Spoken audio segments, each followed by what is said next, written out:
जने जिद्दी मनीष जार नाम हेउछि इलोन मस्क। जना नहीं केबे एही स्वप्न देखिला जदि आम पृथ्वी कोनोसी कारणरू ध्वंस होइजिबो किंबा आम पृथ्वी रे बंची रहिबा पई समस्त परिस्थिति नष्ट होइजिबो तेबे आम मनुष्य मानकर अवस्था कौन हेबो।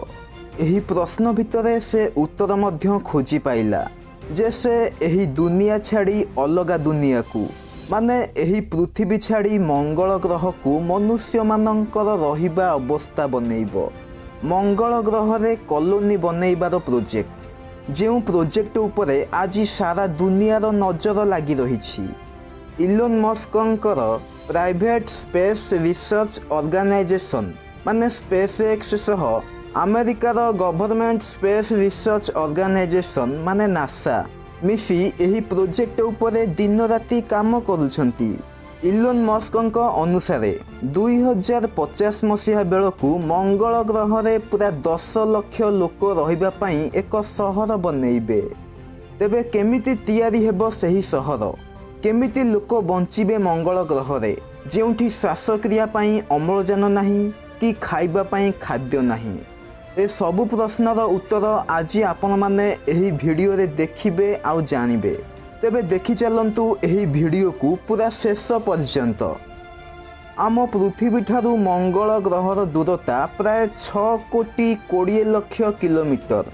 एते बाट एते लोकों को नेइकी जिबा पई रॉकेट को अधिक रु अधिक इंधन दरकार हेबो। सेथिपाई स्पेस एक्स एबे एपरि एक टेक्निक उपरे काम करुछि जहा द्वारा रॉकेट रे इंधन कम लागिबो आउ मंगल ग्रह रे भी लोक पहुँची जिबे। सेथिपाई स्पेस एक्स सेहीपरि एक स्पेशल जान तैयारी करिबारे लागिछि जहा बैटरी द्वारा ऑपरेट करा जाई परिबो।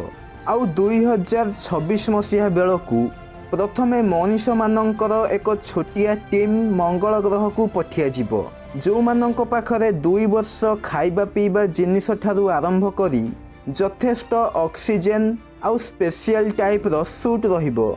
किंतु मनुष्य माने जीवा पूर्वरु मंगल ग्रह रे रहिबा पई एक बेस बनैबा को पड़िबो। एबे आपण भाबुथिबे जदि मनुष्य माने सेठाकू जाई ही नाहंती तेबे सेठारे बेस बनैबो किए। तेबे एहार उत्तर हेउछि रोबोट्स। आज्ञा हाँ, मनुष्य माने जीवा पूर्वरु मंगल ग्रह को प्रथमे एआई टेक्निक वाला रोबोट्स पठिया जिवो जो माने सेठारे मनुष्य रहिबा पई एक शेल्टर बनैबे आउ ताहा पुणी सेही मंगल ग्रहर माटी रे।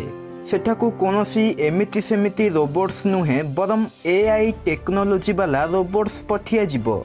एही रोबोट्स गुड़िक अलगा अलगा काम करिबा सहित एकाठी मिसी मध्य काम करि परिबे आउ मनुष्य मानक ठारू बहुत गुण रे अधिक काम करिबे। प्रथमे एही रोबोट्स शेल्टर बनैबा पई एक जागा खोजिबे आउ धीरे धीरे एही रोबोट्स माने सेही मंगल ग्रहर माटी रे एक शेल्टर बेस बनैबे आउ सेही रोबोट्स माननकू आम पृथ्वी रु ही सिग्नल माध्यम रे ऑपरेट करा जिवो। शेल्टर बनी जिबा परे सेठाकू मनुष्य माननकू पठा जिवो। आम मनुष्य माने सेठारे जाई रहिबे आउ एक ग्रीन हाउस बनैबे जहा द्वारा विभिन्न पनीपरिबा चाष करा जाई परिबो। गवेषक मानक हिसाब रे मंगल ग्रह रे प्रथमे आलू आउ बीन चाष करिबा सहज हेबो आउ ग्रीन हाउस रे गछ गुड़िक जेते जेते बड़ हेबे सेमाने सेते अधिक अम्लजान छाड़िबे। किंतु एही अम्लजान आम मनुष्य मानक पई यथेष्ट हेबो नाही। सेथिपाई सेठारे एक कृत्रिम मेसिन लगाजिबो जहा मंगल ग्रहर वायुमंडलरू अंगारकाम्लरू कार्बन बाहर करी अम्लजान बनैबो आउ मंगल ग्रहर माटी भितरे बरफ आकार रे जमी रहिछि पानीर भंडार। तेबे मनुष्य रहिबा पई घर, खाइबा पई खाद्य, पीबा पई पानी आउ श्वासक्रिया करिबा पई अम्लजानर तो व्यवस्था होई गला। आउ बाकी रहिला मंगल ग्रहर तापमात्रा बढ़ाइबा काम। इलोन मस्कंक कहिबा कथा अनुसार मंगल ग्रहर तापमात्रा बढ़ाइबा पई एका संगरे 10,000 न्यूक्लियर मिसाइल छाड़ी दिया जिवो जहा द्वारा सेठाकार तापमात्रा बढ़ी जिवो आउ मंगल ग्रह रे भी धीरे धीरे पृथ्वी परिका परिस्थिति बनी जिवो आउ सेठारे आम मनुष्य जाति आम मनुष्य सभ्यता गढ़ी उठिबो। तो फ्रेंड्स आज एतिकी वीडियो पसंद आसीथिले वीडियो को लाइक करंतु निज सांग मानंक सह शेयर करंतु एवं आम यूट्यूब चैनल को सब्सक्राइब करी ऑल नोटिफिकेशन बेल को मध्य ऑन करी दियंतु। धन्यवाद।